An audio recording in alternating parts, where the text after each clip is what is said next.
పవన్ కళ్యాణ్ని గెలిపించండి అని చిరంజీవి గారు స్టేట్మెంట్ ఇచ్చారా? ఎలా ఇస్తారు చిరంజీవి గారు?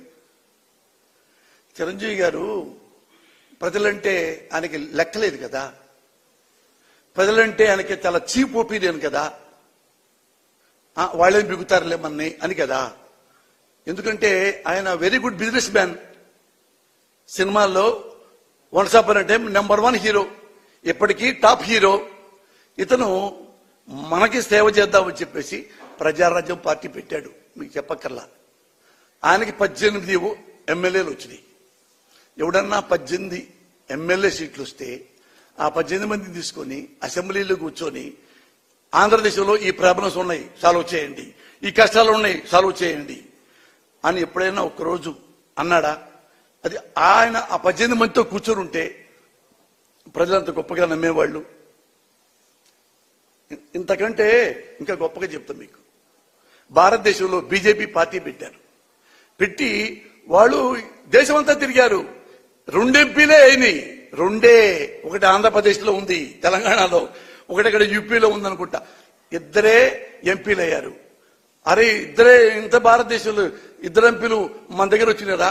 మిగతా ఎప్పుడు రావాలి ఎందులే మనకని చెప్పి బీజేపీ పార్టీని మూసుకొని ఎవరి దారి ఇంటికి వెళ్ళిపోతే ఈ రోజు ప్రపంచంలో అత్యుత్తమైన శక్తి ఉన్న పార్టీ బీజేపీ అయ్యేది కాదు.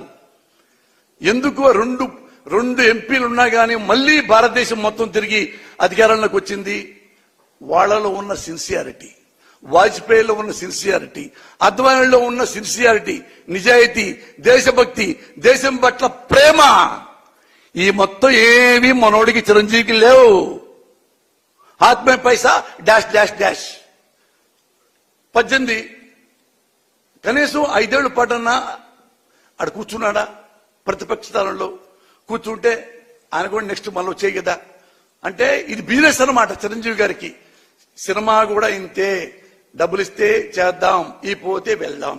ఇక్కడంతే ప్రజలు మనకి ముఖ్యమంత్రి అయితే ఆ సీట్లో కూర్చుందాం, ఎంజాయ్ చేద్దాం, ఓట్లు అయిపోతే వెళ్ళిపోదాం. మనకెందుకు 5 ఏళ్ళు ఖాళీగా ఉంటాం? 5 ఏళ్ళు బోరు పద్దాక. ప్రతిపక్షాలు ఉంటే ఆ అధికార పక్షాలు ఉంటే ఆ లెక్క వేరు కదా అని ఏం చేశాడు?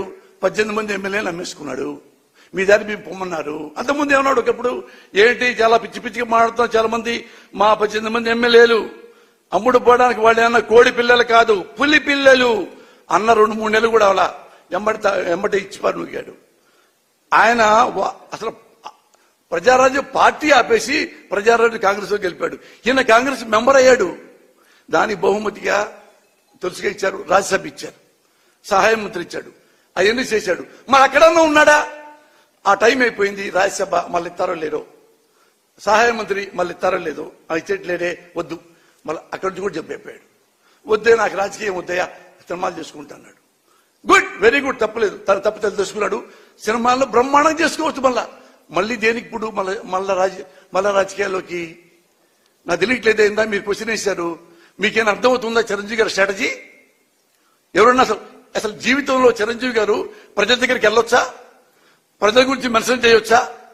మా తమ్ముడు ఓటేయండి, వాడు బాగా చేస్తాడు అంటే నువ్వు బాగా చేయవా? అందుకని నీకు వద్దా? మీ తమ్ముడు బాగా చేస్తాడా? అదనే చెప్పు. నేను వెనుపోటు పొడిచాను ప్రజలకి, ముఖ్యంగా కాపు సోదరులకి. ఎంతమంది కాపులు తెలుసా? నేను అక్కడే ఉన్నా ప్రజారాజ్యంలో. నాకు కూడా ఎమ్మెల్యే టికెట్ ఇచ్చారు కదా, ఎమ్మెల్యే టికెట్. అప్పుడు ఉద్యోగాలు మానేసి ఆయన దగ్గర ఉన్నారు. మనవాడు ఫస్ట్ టైం అవుతాడు అనుకుంటా ఆశపడి ఇల్లు అమ్ముకున్నారు, పొలాలు అమ్ముకున్నారు, నమ్మకం పెట్టుకున్నారు. ఓడిపోయినా కూడా పెద్ద బాధపడలా, ఒకసారే కన్నీళ్లు పెట్టుకున్నారు. ఈయన వెన్నుపోటు పొడిచినందుకు, పార్టీ అమ్ముకున్నందుకు వాళ్ళు ఈ క్రైడ్ లైక్ ఎనీథింగ్. కానీ ఇంకా చాలా గొప్పవాళ్ళు కాపు సోదరులు ఈ మాత్రం ఏమనకుండా తన వాళ్లే గుండెల్లో సర్దుకొని బాధ పడ్డారు. ఇప్పుడు మళ్ళీ ఈయన వచ్చేసి ఏసనే చిరంజీవి మా తమ్ముడు పార్టీ పెట్టాడు, ఆ పార్టీ ఈ పార్టీ మీరు కలిసి 6 నెలలన్నా జనాన్ని నమ్మించారు. మీ వాడు 1 మంత్ కూడా మా నమ్మించలేపాడే.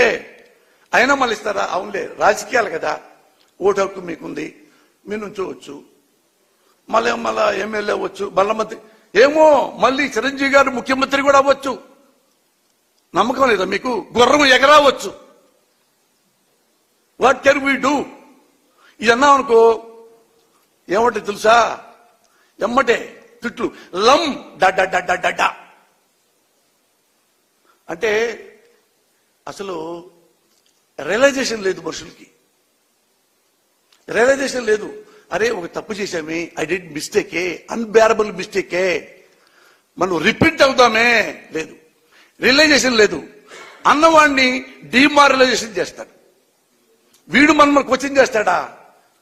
చేస్తా. ఎందుకంటే నేను ఓటర్ని, ఈ దేశంలో ఒక పౌరుణ్ణి, ఓటకు ఉన్నవాడిని, మంచి నాయకుడు కావాలనుకునేవాడిని.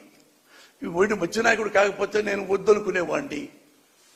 నాలాంటి వాడికి ఈ సమాధానం చెప్పగలిగితే మీరు ఎక్కడైనా బతకగలరు. ఎందుకు చెప్పరు? You are unfit for politics. That only I can say.